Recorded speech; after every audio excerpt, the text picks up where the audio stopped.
sponsored by Surfshark. By now, you probably already know what the Rabbit R1 is, and you probably also know that you shouldn't buy it. I was at the launch party at the TWA Hotel on April 23rd. I bought the R1 like everyone else there, and like almost every other reviewer, I too spent the next couple weeks in a cloud of confusion.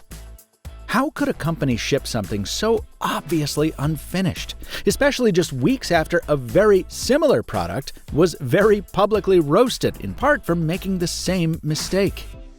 I wanted to delve into those questions in my Rabbit R1 review, which unfortunately I've had to cancel because of personal issues I'll touch on at the end of this video. So in lieu of simply repeating what everyone else has already said about why the R1 is destined to become the next dust bunny in our gadget hidey holes, I thought our time could be better spent taking a look at the reasons why so many of us are so un-hoppy about it.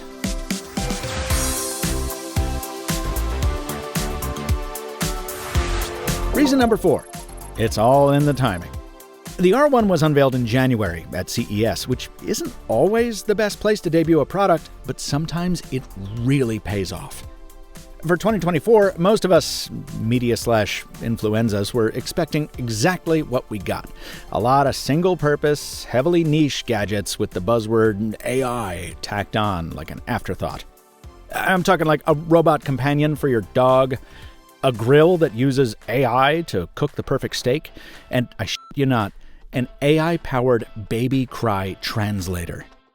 Thanks to CNET for rounding all those up so I didn't have to. You believe any of that Anyway, into that sea of shameless gimmickry leapt the R1. An endearing little box painted a color you couldn't possibly ignore, with hardware by a beloved design firm and a limited but focused feature set. The R1 was anchored by a simple promise best encapsulated by David Pierce at The Verge. It would make your life easier by using your apps for you, thanks to something called a large action model. More on this in a second. It was unveiled by CEO Jessie Lieu in person, not on an ostentatiously oversized stage, but in a modest ballroom at a hotel on the Strip. And as hard as Jessie's announcement video tried to strike a tone of Jobsian visionary shtick, it failed. And to be clear, I'm saying this was a very good thing. Jessie was obviously proud and possessed of a clear vision for Rabbit's first product, but his sheer passion, both on film and in person, overcame the slick veneer the launch video was trying to project. This was a guy a room full of fellow geeks could relate to, the kind of person you just kind of naturally fall into a first-name basis with. And he answered questions frankly, with a refreshing lack of polish. And lest you think I'm dwelling too much on the cult of personality, his product sounded compelling. At $200 with no subscription, it wasn't particularly expensive. It wasn't overly ambitious, because Jessie explicitly said it wasn't meant to be a phone replacement. And most crucially, Rabbit wasn't humane. Up till this point in January 2024, the only AI-powered consumer hardware that had really made a mainstream splash was Humane's AI pin. As subscribers will know, I covered that comm badge in a dedicated review, and I was heartbroken by how undercooked and unreliable it ended up being. But even before the pin got onto my chest, Humane was already chest deep in, we'll call them skeptics. The company's announcement video alienated almost everybody. It was chock full of that Silicon Valley self-importance that normal people are by now rightfully sick of. And Humane's outsized ambition to replace the smartphone was interpreted by many as hubris. Now, for the record, I did have the opportunity to meet Humane's co-founders, and in person I found them to be much more down-to-earth than I expected, as we would see in later videos from the company. But at CES in January, all people knew about Humane was that it came from people who, as the Times told it, were inspired by a Buddhist monk named Brother Spirit, whom they'd met through their acupuncturist before he referred them to Mark Benioff. The price of freeing you from the smartphone you probably love? $700, plus a $24 a month subscription. In that context, the quirky Rabbit R1, with its bouncing funny head and cutesy name and design, put forth by a CEO who rickrolled himself in his own launch video like it was 2008, was a breath of fresh air. And it certainly didn't hurt that it was driven by one really good idea. As it actually exists, the R1 is a novelty. In fact, that was the thesis of my aborted review. A bunch of us who've been covering phones for more than a decade have, I think, approached it too much like it's a phone, when what it really is a toy. You can use it to ask Perplexity, which is an AI chatbot, for answers to common questions, or you can point its camera at objects in the world and it'll interpret what it sees. A little more than half the time, you'll get a response that's actually truthful or useful. Before becoming the home of Descendant of Thieves, the address 247 Mulberry Street was the site of the Ravenite Social Club, which was a notorious hangout for the Gambino crime family. The club was founded in 1926 as the Alto Knights Social Club, and later became the Ravenite Club under the leadership of Carlo Gambino. While the rest of the time you end up with unreliable trash. In my experience, that's just large language models in 2024. It is what it is. But Rabbit distinguished itself because the dream it was really trying to sell was the large action model, a feature that would let you teach the R1 to perform tasks for you. The examples Rabbit gave at CES and at its launch event were ordering food through DoorDash, calling a car via Uber, and playing music on Spotify. Oh, and generating terrible AI artwork in Midjourney, but I'm as confused as Miriam Jouar was on her podcast about that. Why do I need this for Midjourney? Midjourney is something I want to do on my Mac or like on a big screen to see that big image and refine my prompt. Like, the whole thing is like that. Anyway, none of that works. Or at least none of it works well. This is the reason behind the blowback Rabbit faces today. It launched as the very definition of a minimum viable product. And still, I've never successfully gotten food via DoorDash. I've never successfully called a car on Uber. And Spotify is broken in several different ways.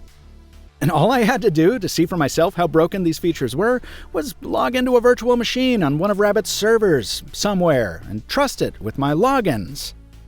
I mean, that's okay, because Rabbit can be trusted, right? Now, despite all this, I really do love the idea behind the large action model. The notion of just pressing a walkie-talkie button and telling the R1 to take me to Pauly G's, or order my usual from Emmy Squared, or other non-pizza related requests. That fire and forget action, like you're just talking to a personal assistant? I don't know, maybe I'm easily impressed or just too damn busy all the time, but I find it compelling. Rabbit didn't invent the idea of teaching a computer to do things like this for you.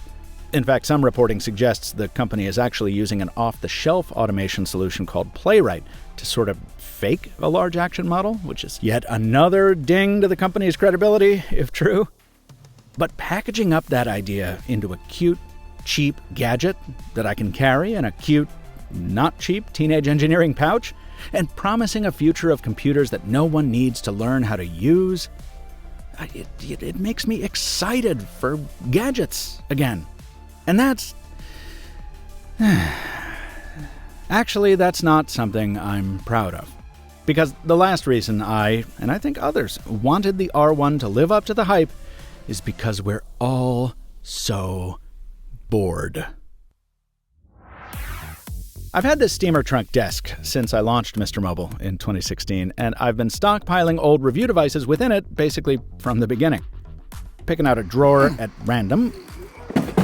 Jesus Christmas.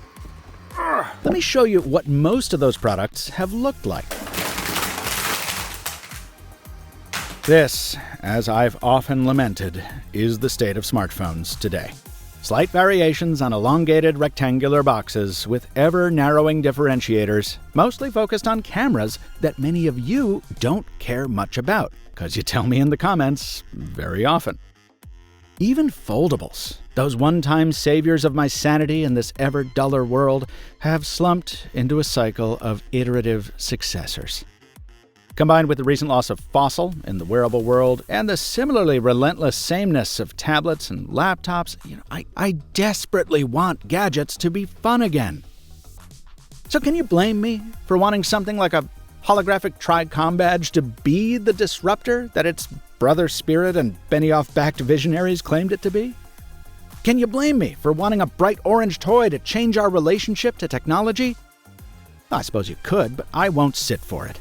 Because just as I told everyone they shouldn't buy the AI pen, I'm also saying here, redundantly now that most every other reviewer has said it, that no one should buy the R1 either.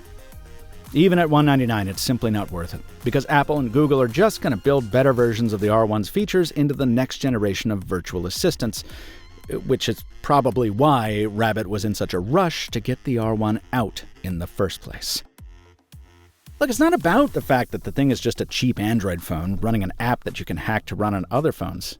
People have made a big deal out of that, but the Humane AI pen is also just a tiny Android phone. And truthfully, I wouldn't mind it if the R1 delivered anything close to its original promise. But the product is criminally unfinished, and the company's origins are charitably complicated. This refugee from the island of misfit toys is no more the salve to the sea of sameness than any of the rest of them are. And no amount of boredom or disillusionment can get me to call it any other way, even if it makes me want to tear my hair out.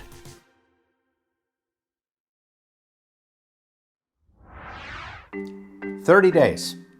That is the longest I have gone without posting a video on the channel since the channel's inception, so I figured I owed you a little explanation. Meet Steampot, one of two cute little kitties that I adopted recently. The other one is Tugboat, and he's off causing trouble and probably breaking something.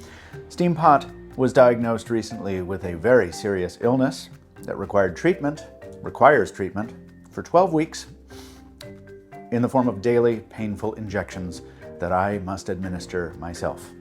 So that is the principal reason for the disruption in the production rate. I've had to learn how to do kitty injections and learn other things about kitty biology and book vet techs and house sitters and things for the travel that is coming up to make more Mr. Mobile videos. And so that's the short story. The silver lining, the medication is working well and her spirits are up and she is much like her old self again. So fingers crossed, it's going to be a happy ending for us all. Not asking for any money, I'm fine, but I just wanted to let you know that I didn't just up and leave for a month for no good reason. It's been very difficult, very stressful, but I think the indicators are trending positively. Oh, and there's Tugboat. Yes, he's cleaning me before he eats me. They are very sweet kitties. We don't do that, we don't bite. Come on. Anyway, thank you for your patience. I look forward to posting videos regularly once again as we all three adapt to our new reality. Privacy is a big deal these days. And if you're looking for a way to protect that privacy, consider my sponsor, Surfshark. With Surfshark, you get a lot more than just a VPN. Clean Web automatically blocks more than 1 million malicious websites, phishing methods, and other threats, while Alternative ID builds you a brand new online identity, so you can stop giving away your phone number or email every time you register on a new website. And with multi-hop, you can put more than one server between you and your destination for even greater privacy and security. Surfshark doesn't log its users' activity, a claim recently verified by a third-party audit from Deloitte, and it's also converted all of its infrastructure to diskless servers. That means that any information that would usually stay on hard drives is automatically deleted whenever those servers are turned off. Secure your privacy with Surfshark. Visit the link in the description and use coupon code MrMobile for an extra 3 months free. This video was produced following several weeks with the Rabbit R1 review sample purchased by Mr. Mobile at the Rabbit R1 launch event in New York City. I received no compensation from the manufacturer for this review, and I never offer manufacturers the ability to provide editorial input or grant them any copy approval rights concerning the content I produce. Please subscribe if you'd like to see more videos like this. Until next time, from Michael Fisher, Captain Two Phones on Threads, thanks for watching. And stay mobile, my friends.